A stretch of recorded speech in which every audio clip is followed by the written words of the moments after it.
I had no choice but to marry the heir of the Hansen Group in order to pay my brother's medical bills. However, when my husband found out I was pregnant, he wanted to divorce me and have our child aborted. It turned out that everything he did was for his ex-girlfriend. I need to talk to you about something. What is it? I was just about to clear the table when Roger's voice made me stop. I stood there by the table, staring right at him. His long fingers tapped lightly on the tabletop, then he handed me a document. Turns out, it was a divorce agreement. Divorce papers? I couldn't believe my eyes. When I saw those papers, I had no clue how to put my feelings into words. I sat down at the table, fidgeting with the hem of my dress nervously. Why?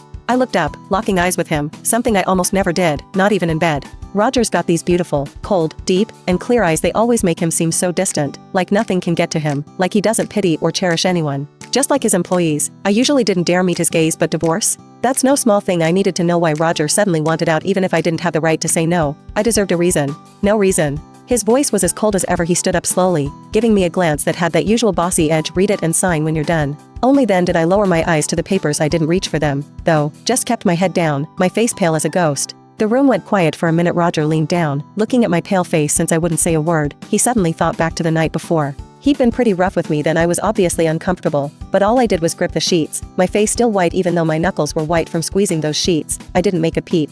The window was open, but the curtains were drawn when the night wind pulled them apart a little. Moonlight slipped into the room and fell on me. Roger couldn't tell which was paler, the moon or me. Thinking about that, his gaze softened a tiny bit. I'll give you time to adjust. You can still stay here until you do. I stayed huddled in that chair even after Roger left, curled up, staring at those divorce papers, my eyes stinging with bitterness. At least Roger said he'd give me time for someone as cold as him. That was practically kindness. I didn't even know if I should feel grateful for it. The hospital. I didn't have time to wallow. Eric was in the hospital getting treatment, and I stood outside his room looking at my little brother, so weak, lying there. I felt a mix of heartache and fear. I pulled out my phone, hesitated for a second, then called Roger. Maybe it was the despair from the divorce talking, but in that moment, I still saw him as my husband. I just wanted him to be there with me for a bit. I didn't even know if that was okay. The busy tone on the other end gave me my answer. I leaned against the cold wall, helpless, when a figure walked past me. A woman's angry voice cut through the air. Roger Hansen, I'm at the hospital right now. If you don't want anything to happen to our baby, you better get over here. I straightened up instantly. I thought I must have misheard. Roger Hansen? My mind went blank. I didn't catch a word else the woman said. Was she talking about my husband, Roger Hansen? As soon as the thought crossed my mind, I looked up and recognized her right away. It was Liliana Burnett, one of those big-name celebrities. Listening to her bossy, entitled tone, I slowly clenched my fists, a bitter feeling rising in my chest. The woman must have noticed me staring because she suddenly stopped. She had her phone in one hand, and her eyes, all made up, so pretty, had that spoiled look to them. She glanced at me, then said softly into the phone, I'll be waiting for you at the hospital. She hung up, then smiled and held out her hand. Hi, I'm Liliana Burnett. I was a little shocked, but I recovered quickly and reached out too. Hi, I'm Eliza Hansen. We shook hands briefly, then she pulled back, her eyebrows furrowing a little when she saw how confused I looked. She laughed. Guess I was wrong. I thought you recognized me, like a fan, wanting an autograph or something. I felt my face heat up, embarrassed.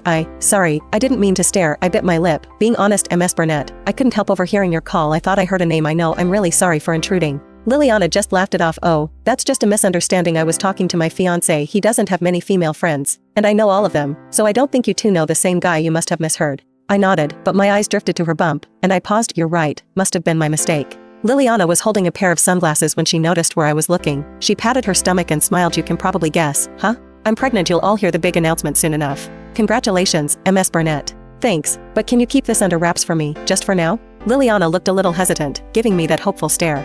I nodded. I won't tell anyone. I let out a slow breath as I watched Liliana walk away. I knew who she was. Total A-lister, top-tier education, fancy family, gorgeous looks, and she was Roger's ex, his first love too. Roger probably didn't know this, but we went to the same college. Our circles were so different, though. I could only watch him from afar. Never in a million years did I think I'd end up marrying him. Suddenly, I remembered how we even got into this mess a few months back. I was with my brother Eric Hampton for his chemo. I was stressing so bad about the medical bills, and I saw this guy out in the hallway, like he was just taking a breath. I was about to find a corner to cry when our eyes met. It was Roger. He had a half-smoked cigarette in his hand, and the smoke made his deep eyes look even more intense. His gaze was so dark, I couldn't read him. I don't think I'll ever forget the way he looked at me that day. For a second, I even forgot I was crying. When Roger saw me, he put out his cigarette and walked over to me. Out of nowhere, when his tall frame loomed over me, he said in that deep voice, "Will you marry me? I can give you whatever you need." I have no idea what came over me, but I nodded. Maybe it was because I'd had a crush on him for so long. I didn't even ask why he wanted to get married. I was scared that if I did, this whole thing would vanish right in front of me.